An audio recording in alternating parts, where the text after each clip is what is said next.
Hello everyone, आप सभी लोगों का SWS क्लासेस के यूट्यूब चैनल पर वेलकम होता है। आज की वीडियो में हम लोग जो आरआरबी का नया नोटिस आया है ना, उसके बारे में थोड़ा हम लोग डिस्कशन करेंगे। और रेलवे के छात्रों के लिए बहुत अच्छी खुशखबरी है ना, क्योंकि देखिए आप सभी लोगों को पता है कि जो आरआरबी एनटीपीसी का जो रिजल्ट निकला था उसमें बहुत दिक्कतें आई थी स्टूडेंट्स के लिए, है ना। तो उसके लिए जो है वो आज आरआरबी ने अपना ऑफिशियल नोटिस निकाल दिया है। ठीक, तो मैं फोटो आपकी लगा दूंगा। ठीक, आप लोग उसको पढ़ लीजिएगा। हालांकि मैं पूरी चीजें आप लोगों को पढ़ के बता दूंगा। ठीक, और ये बहुत अच्छी खुशखबरी है सभी लोगों के लिए, जो भी आरआरबी एनटीपीसी के कैंडिडेट्स हैं उन सभी लोगों के लिए बहुत बढ़िया खबर है ये। और नोटिस में क्या आया है देखिए, सबसे पहले तो 20 गुना छात्रों को जो है वो सिलेक्ट किया जाएगा। ठीक, दूसरी चीज क्या निकल के आई है कि जो हमारा CBT 2 होगा, है ना, वो सिंगल शिफ्ट में कराया जाएगा। उसके बाद जो RRC ग्रुप डी था, है ना, उसमें जो सेकंड स्टेज RRC लेकर गया था उसको हटा दिया गया है ग्रुप डी के लिए। ये बहुत अच्छी खबर है। उसके साथ साथ जो नॉर्मलाइजेशन में दिक्कत आई थी उसको हटा करके अब परसेंटाइल बेस्ड स्कोर हम लोग को दिखाया जाएगा, ऐसा जो है वो नोटिस में लिखा हुआ है। ठीक, तो मैं आपको लगा भी दूंगा, साथ ही साथ मैं आपको पढ़ के भी बता रहा हूँ कि नोटिस जो है वो हमारा क्या है ना। तो देखिए,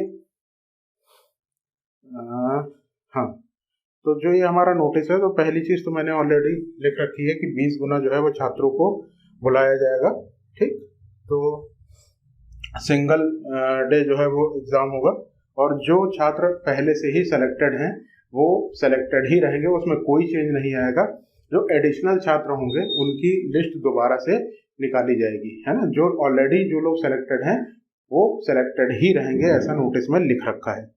ठीक है, उसके बाद देखिए यहाँ पर लिखा हुआ है RRB wise second stage CBT for each level with all candidate of one RRB accommodated in a single shift which should eliminate normalization। यानी कि एक मतलब जैसे मान लीजिए आप आरआरबी इलाहाबाद में है ना, तो इलाहाबाद आरआरबी अपना पूरा पेपर एक सिंगल शिफ्ट में करवाएगा। ठीक, जिससे कि नॉर्मलाइजेशन की जो दिक्कत थी वो नहीं हो।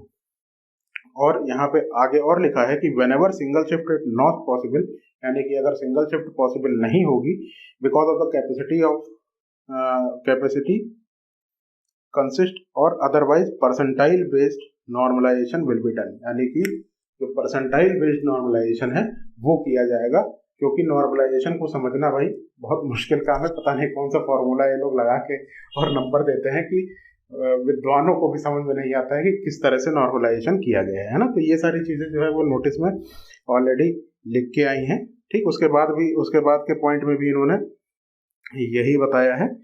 ठीक, कि जो है जो इसके बाद देखिए जो लिखा हुआ है Sen RRC 01/2009 level 1 will be a single stage exam, है ना। जो इन्होंने ग्रुप डी का डबल स्टेज सेकंड स्टेज भी अप्लाई किया था उसको हटा दिया है, अब सिंगल स्टेज होगा। देखिए लिखा हुआ है there will be no second stage CBT। RRC by CBT will be held for level 1 also। maximum available capacity is recommended to be used to significantly reduce the number of shift involved for RRC। कुल मिला के देखिए कहने का मतलब ये है कि आरआरबी जो ज्यादा से ज्यादा कोशिश ये करेगी कि पेपर जो है भले ही आरआरबी वाइज हो, लेकिन एक आरआरबी का पेपर एक दिन में ऑर्गेनाइज करने की पूरा प्रयास किया जाएगा। और यदि नहीं कर पा रही है तो नॉर्मलाइजेशन की जगह अब परसेंटाइल नंबर का इस्तेमाल किया जाएगा, क्योंकि नॉर्मलाइजेशन में बहुत सारी दिक्कतें लोगों को आ रही थी। ठीक, तो ये हो गया। उसके बाद इन्होंने देखिए फिर से वही पॉइंट आ गया, परसेंटाइल बेस्ड नॉर्मलाइजेशन अब किया जाएगा।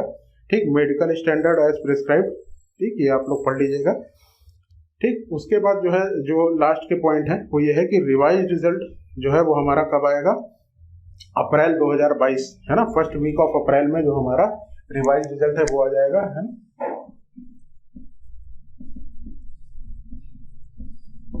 रिवाइज रिजल्ट जो है वो हमारा अप्रैल की फर्स्ट वीक में आ जाएगा। ठीक, ये चीज ध्यान देने वाली चीज है। सेकंड स्टेज CBT फॉर पे लेवल 6 मई में होगा। देखिए डेट भी आ गई है, पढ़ाई अच्छे से करना प्रारंभ कर दीजिए आप लोग। मई में जो है वो हमारा CBT 2 होगा। ठीक, उसके बाद देखिए second stage CBT for other conducted after giving a reasonable gap. ठीक है, तो अच्छा खासा गैप ये लोग दे रहे हैं, ऐसा भी इन्होंने कहा है। It will be decided to follow revised methodology with special conditions for conduct of CBT for level 1 due to elimination of second stage CBT. There will be involved mobilizing of additional instruction and logistic to conduct CBT for level 1 with significant increase in per shift requirement. Effort will be made to have the exam conducting agency on board conduct CBT 1 for level 1 as early as possible. ठीक, तो hence CBT of level 1 is planned to be held tentatively from July 2022 onward। ठीक, तो ये हमारा जो है वो railway की तरफ से एक नोटिस था, और ये सारे सुधार लागू होते हैं तो ये बहुत अच्छी न्यूज़ है। जो भी RRB के कैंडिडेट्स थे उनके लिए CBT 1 जिनका हुआ था, यानी कि NTPC का जो हमारा एग्जाम हुआ था, उसके लिए भी बहुत अच्छी न्यूज़ है। और जो छात्र ग्रुप डी की प्रिपरेशन कर रहे थे, है ना, जो छात्र ग्रुप डी की प्रिपरेशन कर रहे थे उनके लिए भी बहुत अच्छी न्यूज़ है। और अब हमारे सामने डेट वेट सारी चीज़ें आ गई हैं कि किस महीने में एग्ज़ाम होगा, तो आप लोग बहुत अच्छे से तैयारी करें और पूरे फुल डेडिकेशन के साथ आप लोग तैयारी में जुट जाएं, क्योंकि अब हमारे पास इंतजार करने का मौका नहीं है। और देखिए चीज़ें भी काफ़ी हद तक क्लियर हो गई हैं, जैसा कि रेल मंत्री जी जो हैं वो हमारे, उन्होंने अभी दो या तीन दिन पहले ट्वीट उनका आया था, है ना, और पेपर में भी आप लोगों ने पढ़ा होगा कि बोर्ड में सुधार किए जाएंगे। तो देखिए सुधार, अच्छे सुधार हैं ये, है ना, और हमें इन सारी चीज़ों का वेलकम करना चाहिए। तो वेलकम हम लोग किस तरह से कर सकते हैं? अपनी पढ़ाई में पूरा 100% एफर्ट दीजिए और एक पद अपने लिए सुनिश्चित करिए। ठीक, तो पढ़ते रहें और अपना चयन सुनिश्चित करें। धन्यवाद।